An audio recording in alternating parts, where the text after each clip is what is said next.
sick and tired of hearing all these noises in my head. I can't seem to make them go away.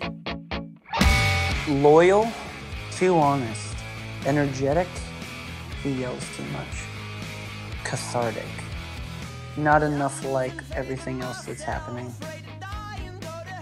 It's just what I love to do, you know? It's still, for me, sitting down with like too much coffee and like a notebook and an acoustic guitar, and the idea that I can sit down and a song doesn't exist, but in like an hour and a half I can leave, and it does, you know?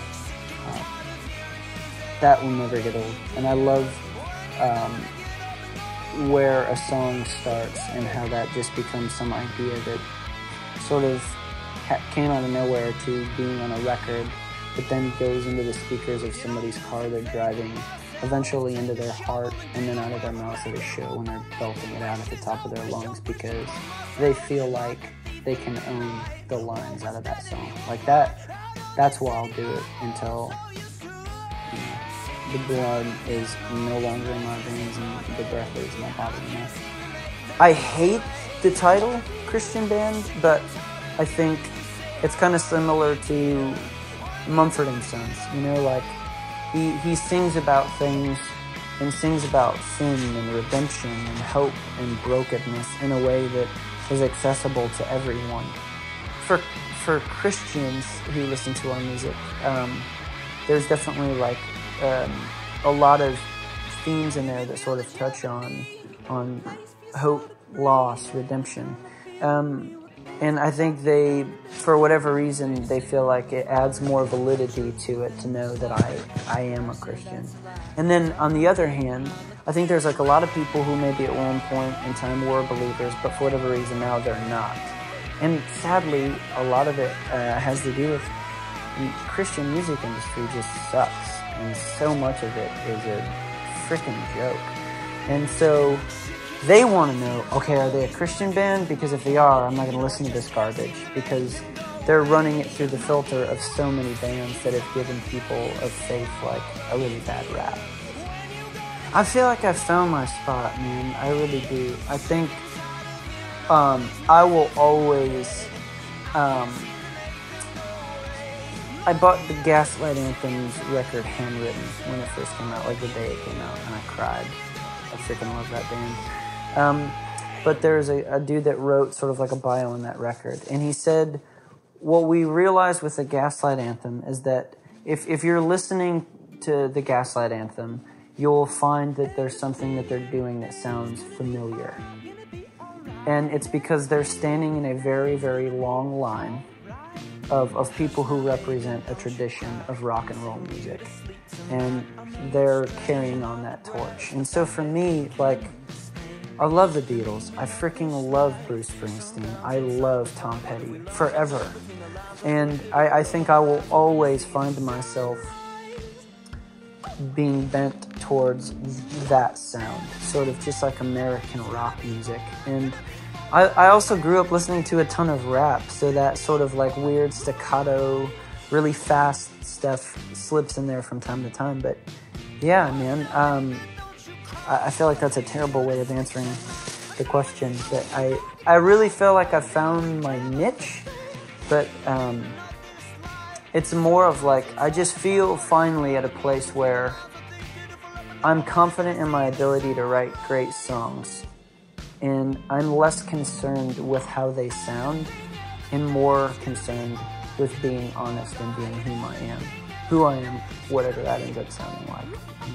I look at bands like Death Cab for Cutie, or even a band like Murder by Death, who maybe not a lot of people know, but anytime they do a tour, they're packing out 300 to 500 cap rooms everywhere, and they're making a living doing it. And my ambitions are lofty, but I think the way that you get there is by laying a solid foundation, you know. And you know, when I look at our likes on Facebook or something, I know that those are people who own what we're doing, you know, and people that buy our records are people who truly love our band, and I'll take that any day of the week versus being a flash in the band 5 years ago that nobody cares about now, you know. It's so strange because I personally don't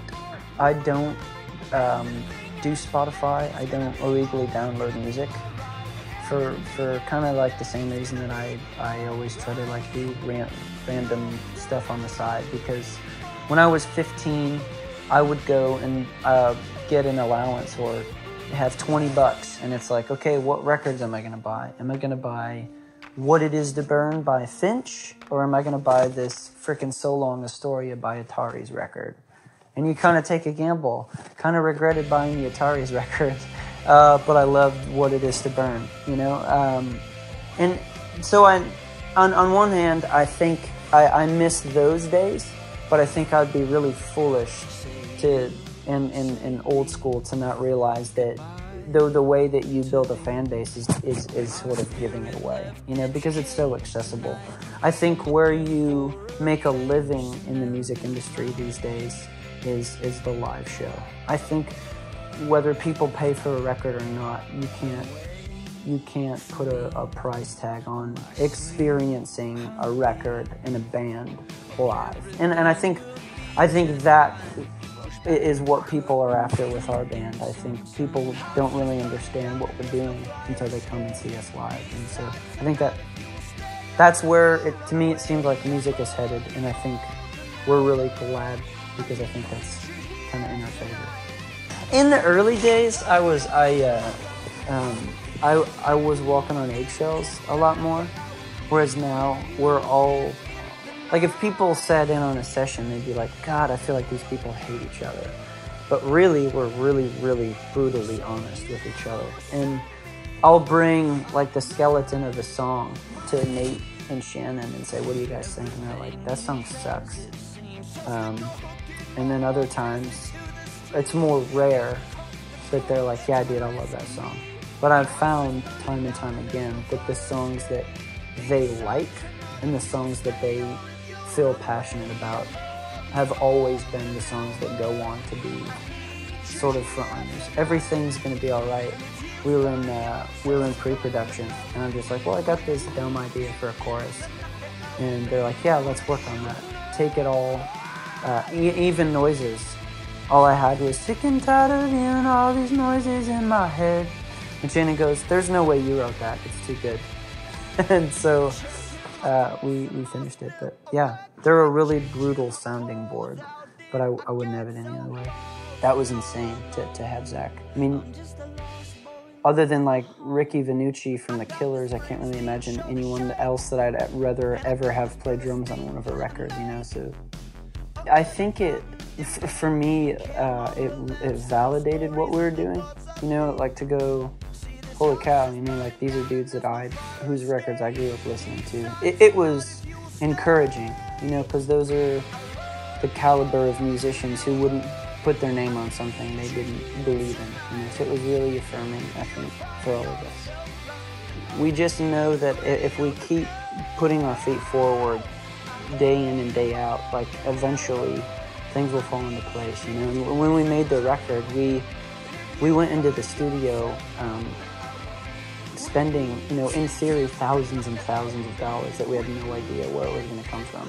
But when it needed to be there, it was. And that's kind of how we've always done it, you know, is just we love making music and we love touring, and we're just going to sort of take steps in that direction and believe that, you know, the universe will kind of like coordinate all the details, you know, and it's been cool to see that happen.